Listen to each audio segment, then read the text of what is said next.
Hello दोस्तों, कैसे हो आप सब। आज मैं आपके लिए एक रेलवे लाइन की सुरंग की कहानी लाया हूँ। वीडियो को पूरा देखें और प्लीज दोस्तों चैनल को सब्सक्राइब, लाइक और अपने दोस्तों को शेयर करें। आपका एक लाइक हम छोटे क्रिएटर को भी और नया काम करने को प्रेरित करता है। तो चलिए शुरू करते हैं। घने जंगल के बीच एक पुरानी रेलवे सुरंग थी, जिसे लोग मौत की सुरंग कहते थे। कहा जाता था कि जो भी आधी रात के बाद उस सुरंग में गया वह कभी वैसा लौटकर नहीं आया। 25 वर्षीय अमन, जो एक यूट्यूबर था, अपने 3 दोस्तों रोहित, साहिल और दीप के साथ वहां वीडियो बनाने पहुंचा। आज सच पता चल जाएगा कि भूत होते हैं या नहीं। अमन ने कैमरे की तरफ देखकर कहा।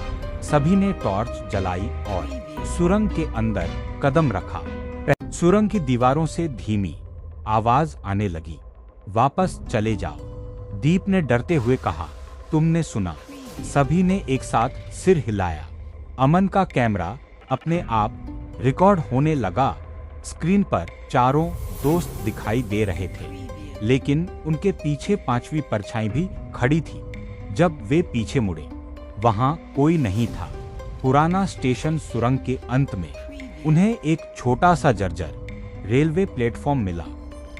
टूटी हुई घड़ी हमेशा 1:03 पर अटकी थी। लाउडस्पीकर अचानक चालू हुआ। गाड़ी संख्या 666 कुछ ही क्षणों में प्लेटफॉर्म पर आएगी। सभी घबरा गए। इस लाइन पर तो वर्षों से कोई ट्रेन चलती ही नहीं थी।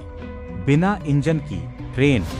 दूर से सीटी सुनाई दी। पटरी कांपने लगी। धुंध के बीच एक ट्रेन दिखाई दी, लेकिन उसमें इंजन नहीं था। डिब्बे अपने आप आगे बढ़ रहे थे। सभी खिड़कियां अंधेरी थी। जब ट्रेन सामने आकर रुकी, उसके दरवाजे धीरे धीरे खुल गए। अंदर बैठे सभी यात्रियों ने एक साथ अपना सिर उनकी तरफ घुमा लिया। उनके चेहरे धुंधले थे और आंखें पूरी तरह काली। गायब होता दोस्त। अचानक साहिल बोला, मुझे कोई बुला रहा है। वह जैसे किसी के वश में हो गया। वह धीरे धीरे ट्रेन की ओर चलने लगा।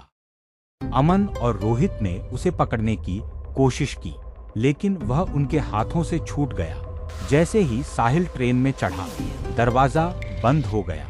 ट्रेन धुंध में गायब हो गई। दीवार पर एक पुराना अखबार चिपका था। उसमें लिखा था कि कई साल पहले इसी सुरंग में एक ट्रेन दुर्घटनाग्रस्त हुई थी। कई यात्रियों की मौत हो गई थी। तब से हर अमावस्या की रात वही रहस्यमयी ट्रेन लौटती है।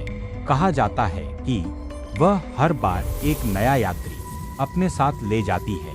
तीनों दोस्त पूरी ताकत से सुरंग के बाहर भागने लगे। पीछे से फिर ट्रेन की सीटी सुनाई दी। पटरी कांप रही थी। टॉर्च एक एक करके बंद होने लगी। अमन ने देखा कि उसकी परछाई अब उसकी चाल से अलग चल रही थी। वह रुक गया, लेकिन उसकी परछाई आगे बढ़ती रही। फिर धीरे धीरे मुड़ी और मुस्कुरा दी। किसी तरह अमन और रोहित सुरंग से बाहर निकल आए। लेकिन जब कैमरे की रिकॉर्डिंग देखी गई, तो उसमें सिर्फ 2 लोग दिखाई दे रहे थे। अमन और रोहित, साहिल और दीप जैसे कभी उनके साथ थे ही नहीं।